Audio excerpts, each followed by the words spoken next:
Hello everyone, and welcome to another episode of Spectrum Drama, where we take a look at the hottest posts on Spectrum for the week and give our opinions on them. So before we get started, we hope that you guys liked our Cowcast, our newest video this week. It's a bit different, it's a little bit longer, a little bit more relaxed, but you know, we quite enjoyed it, and if you guys did enjoy it and you want to take part, then all you need to do is jump onto our Discord and give us a shout, basically. We definitely want to, you know, if you guys did enjoy it, then we want to try and keep this going, and we will need our awesome subscribers to do that. So yeah, let us know if you want to get involved. Okay, let's get started.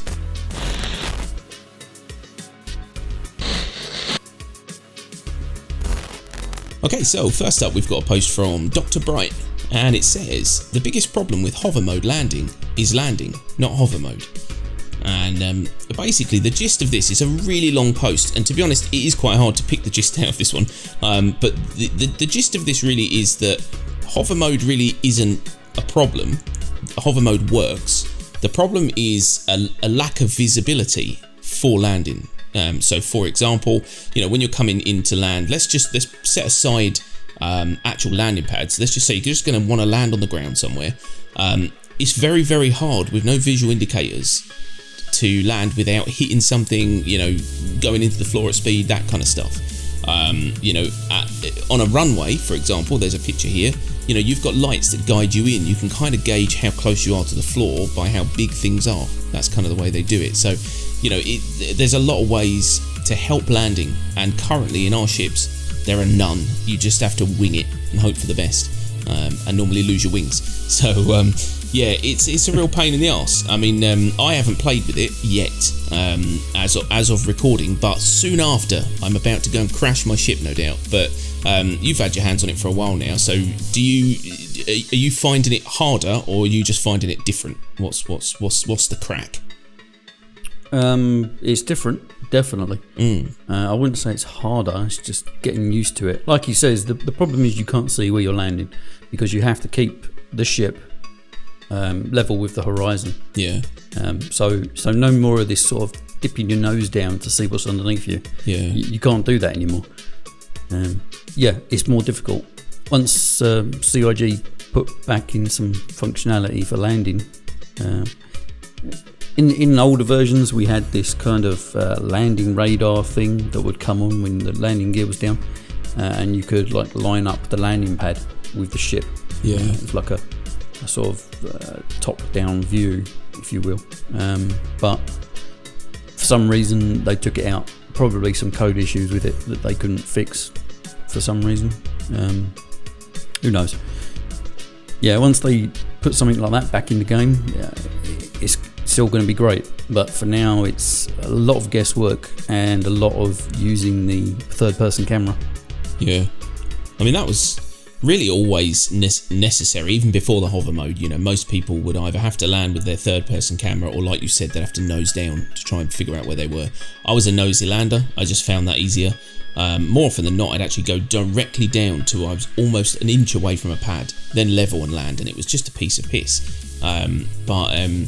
Yeah, I suppose it's just one of those things where until you've got the tools, it is going to be difficult. I mean, you imagine trying to land an aeroplane in pitch black with no idea of how close you are to the ground or what you're, you know, all that kind of stuff. It would just be a nightmare. So, yeah, I think, you know, it's the first iteration, and like you said, once we actually get some visual cues, it's bound to get easier, I hope. Yeah, it's very tricky at the moment, and there's a lot of people complaining about it on Spectrum. Saying it's like the worst thing introduced since 3.0, basically. Yeah, every new feature's the worst thing since the last new feature. Yeah, yeah. I mean, we kind of expected this, and we called it last week that this was going to happen. It's just the nature of Star Citizen development and the people on Spectrum. It's just the way it goes. Yeah, everyone just needs to chill out a little bit and get used to it. Cool, so next up we've got a post from Nose Miner. Pleasant. And it says, auto-taking credits of criminals is a horrible idea. So he basically says what makes the game great is PvP. The only viable content is PvP. Disagree, but anyway, agree to disagree. It gives a list of things that you can do in this game, and they all really do kind of lean towards PvP. And what he's saying is that this new feature that they're putting with the law system, whereby the minute you kill someone or do something that gets you a criminal status, they just take a fine from you immediately out of your money, is ridiculous, and it's going to break the game. And well, you know, it's literally temporary. They talked about this in the last Star Citizen Live with the Pappy. They actually talked about it, and he said that their goal is for you to actually go to not a vendor but to a console and pay off your fines, and if you don't, they're going to come for you. So calm down, everyone. Have you killed anyone yet, or are you still a good boy? No, I did actually get a parking violation, and it cost me, I think it was around 1,200 credits. Wow. For a parking violation. Which I found kind of strange. I mean, it takes you, it kind of surprises you at first, because normally you get like your little crime stat increase for that sort of thing. Yeah. But at the moment, there is no real crime stat thing. I don't know. It's a bit weird at the moment, and like we said in our recent Cowcast, because they've kind of implemented half the law system and not the whole thing, it's a bit weird at the moment, and people just need to. Again, relax a bit. It's gonna come. Don't worry. Yeah, I mean that's the biggest point I think we made during that Cowcast was that it's gonna be a mess because they are kind of piecemealing it. They're rolling it out all kind of out of whack. But they do have a plan, and we know what the plan is. That's what I don't get, is people get so annoyed when something doesn't work the way they want it to, knowing full well that the plan is is going to be different to what we've got now.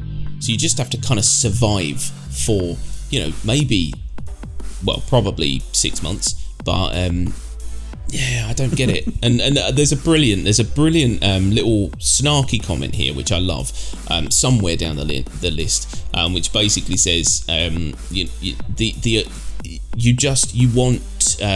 want to be able to kill with no consequences. And basically that's basically what they want. I guarantee, even if you said to them, oh, now you have to go over there and pay your fine or we're going to come and kill you, they'd be like, well, that's not fair, I just want to kill people and have fun in my game. And you're like, well, that's not how society works, my friend. Yeah. Okay, so last up we've got a post from IThe, and it says every goddamn patch. And I'll read a bit of this. So tried out the PTU last night when it went live, and I know the devs are putting in the effort and we are seeing some beautiful results. But I just need to say that the audio guys, blah blah blah, lists names, is just amazing. Basically, they just consistently blow his mind. And this is something I've always said, that there are parts of this game where the sound is a bit ropey, and we've commented on this many times, mostly guns and stuff, but those little moments where you're walking through a creepy station, or even just like a broke down ship or whatever it is, they've just nailed the kind of the atmospheric sounds in this game, I think, to a T already. The only thing really left to do is your dream is to get them bloody gun sounds in from the trailers. Yeah, the gun sounds really do need some work, but everything else is top notch. The new thruster sounds on the ships are just amazing. And there's some new stuff in 3.6, mostly ambient things, and there's some new noises on the HUD, and the airlocks. There's some new sound effects on the airlocks, and it's all amazing. There is a few bugs where sometimes the sound cuts out for no reason, but apart from that, the actual sound design is just phenomenal. Yeah, I've always loved that in this game, and I think they do a fantastic job. And it's silly little things that just please me. But when they brought them new thruster sounds in, I remember saying this way back in the day when they first redesigned them. They just sound so beefy now, and they've done such a good job of making them sound like where they are. I don't know how to describe that. Do you know what I mean? Like you hear where your thrusters are. You can kind of feel it through the sound where your thrusters are and how much force you're putting through them. They've done just an amazing job. So yeah, I definitely agree with IThe there that they've definitely spared no expense. Sorry, that's a Jurassic Park reference, because that Jurassic World's taken over my life. But yes, they've definitely done a bloody good job. Okay, so there you have it. That's our post for the week. Short and sweet. We hope you like them. We hope they've been informative or amusing. Don't forget to let us know in the comments what you thought, and we'll come back and say hello.